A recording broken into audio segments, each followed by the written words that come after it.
Many miso soup recipes make miso soup more complicated than it needs to be. And I used to feel the same too. To avoid making dashi from scratch every time, I used dashi powder and always felt a little guilty that I wasn't doing it the right way. Then I learned this simple method that lets me make miso soup without dashi with whatever vegetables I have at home. Because it's so simple, now I can make and eat miso soup almost every day. So today I'll show you exactly how it works in this small kitchen. Before we start, if you're used to restaurant-style miso soup, my miso soup might look a little different to you. First, I use a lot more vegetables than the regular miso soup.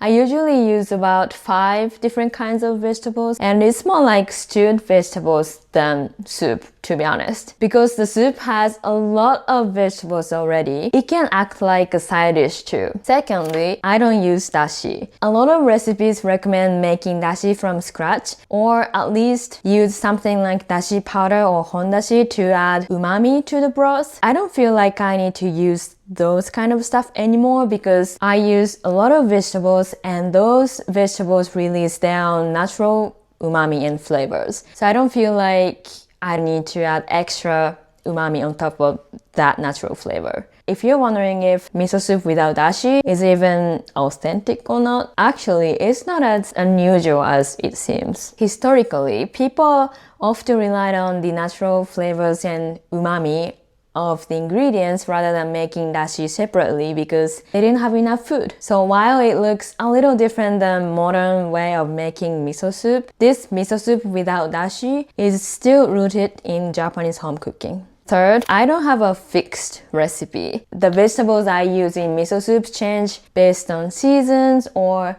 what's available at grocery store and what I have at home. So yeah, there's no fixed recipe, which is really nice to use up leftover veggies. And these 3 things are the things that differentiate my miso soup from regular miso soup, regular restaurant style miso soup. I'm not saying mine is better than the others, but I just want to say that my way of making miso soup is still authentic, so you can be confident. But the question is, if you don't use dashi, where does all flavor come from?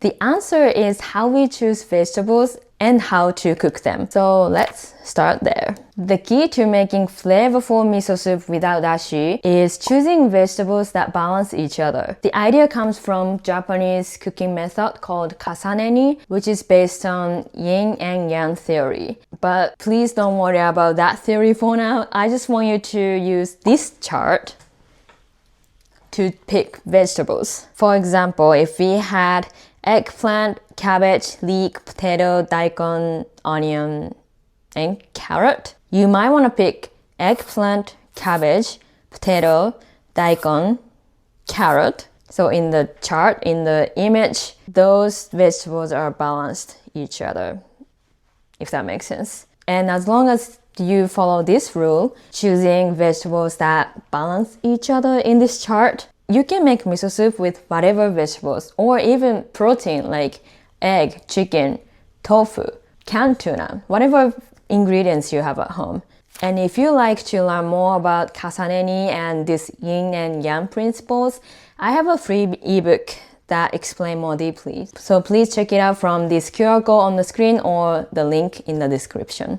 So today, I'm going to use these vegetables. I picked shimeji mushrooms, cabbage, eggplant, because I have so many of them and I need to use this up, onion, and carrot. I also pay attention to the color of vegetables. Today we have green, orange/red, and purple/black, so it's really colorful. You don't have to pay attention to this, but if you have any extra energy to think about it, besides the yin and yang balance, please pay attention to the color as well.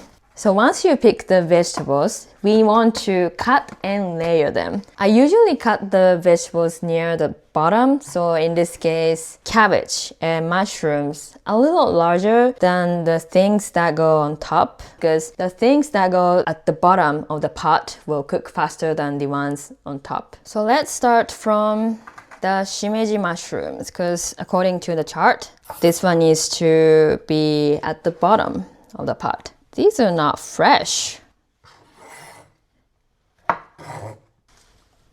you want to remove the root of the shimeji mushrooms and separate them with hands. You can also cut them into half if you want. And the next one is eggplant. Remove the stem, no, something, and cut into any shape that you like. Then just put them in the pot. The pot looks like this right now. The next one is cabbage. I like to have big pieces of cabbage in my miso soup. So I cut them into quite bigger size. But if you like them to be thin stripes or something else, you can also do that as well. The next one is onion. Remove the skin of the onion. I always like to cut onion into like this side first and simply cut alongside the fiber. Then put them in the pot. Lastly but not least, carrot. By the way, I don't peel skins of vegetables because I believe the concept of eating vegetables as whole. Yeah, of course, we can't eat something like this, but you know what I mean. But if you want to remove skin, you can also do that. Like I mentioned before, I like to cut the vegetables that go on top, like onions and carrots, a little smaller than the other vegetables. Simply put them on top. Hardest part is done. Next, you want to add water to about 70 to 80% of the height of the vegetables. So in this case, yeah, maybe around this much. Can you see? And here's something different than the regular miso soup recipes. So I think normal recipes add miso at the end of the cooking process, but in this kasaneni cooking method, we treat miso as one of the ingredients. So we add it right now. And I think some of you are worried about losing health benefits of miso, but first, we just put miso on top of the vegetables so they don't get submerged into the water. And two, you can always add more miso at the end if you feel like miso soup isn't salty enough. And three, miso is just food, not a supplement. So I want you to focus on how delicious and yummy miso is rather than just focusing on the health benefits of miso. So that's what we're gonna do now. I use this mild colored miso because it has a nice balance of spiciness and sweetness. It's not too sweet or salty, but you can use whatever miso you have. I'm not sure how many servings this will be, maybe 4 or 6. I add about, let me measure for you. This is about 1 tablespoon of miso. Less than 1 tablespoon, a little less than 1 tablespoon. Don't worry about adding too little or too much at this point because you can always adjust at the end. So once you take out the miso, I want you to divide them with your fingers and put them evenly on top of the vegetables. Then put the lid on, and if your lid has a hole like this one, use a chopstick or something to seal the hole like this. Heat it over high heat. Once it boils, you want to reduce the heat to medium and let it simmer for about 5 minutes until it starts smelling good and the vegetables on top are soft. Actually, it started boiling too hard, so I reduced the heat to low to medium. It started smelling good, so I opened the lid. So once it's done, you want to mix everything well and add as much water as you want until the vegetable and soup ratio become what you want it to be.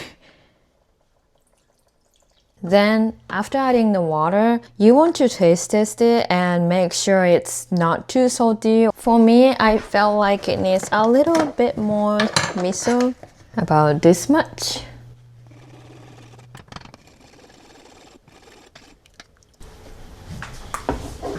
Now we have miso soup. One of the reasons why I love this method is it's so easy to meal prep miso soup. If you want to meal prep miso soup, instead of adding the miso after adding water, just add a pinch of salt on top. Then follow the rest of the steps, and once it's done, transfer it to a container. Either store the broth and vegetables together or separate, and you can store it for about 3 to 5 days in the fridge. Once I'm ready to eat, I always add tofu in a serving bowl. I just stir it with my hands and scoop in some vegetables and broth. Add some dried cut wakame and transfer everything to a pot to heat it up. Once it's warm, I dissolve some miso. I usually use about 1/4 to 1/2 teaspoon of miso per serving, but everyone's different, so just use as much as you want. And now we have a single serve of miso. I eat miso soup almost every day thanks to this simple method, and it made it much easier for me to put together healthy, balanced meals. But miso soup is only part of healthy Japanese eating habits, and the others are actually pretty simple too. So if you like to know how you could apply those things in your own life, check out this video next. I put it here as soon as it's uploaded. Thank you so much for watching, and I hope I can see you in the next video too. Bye!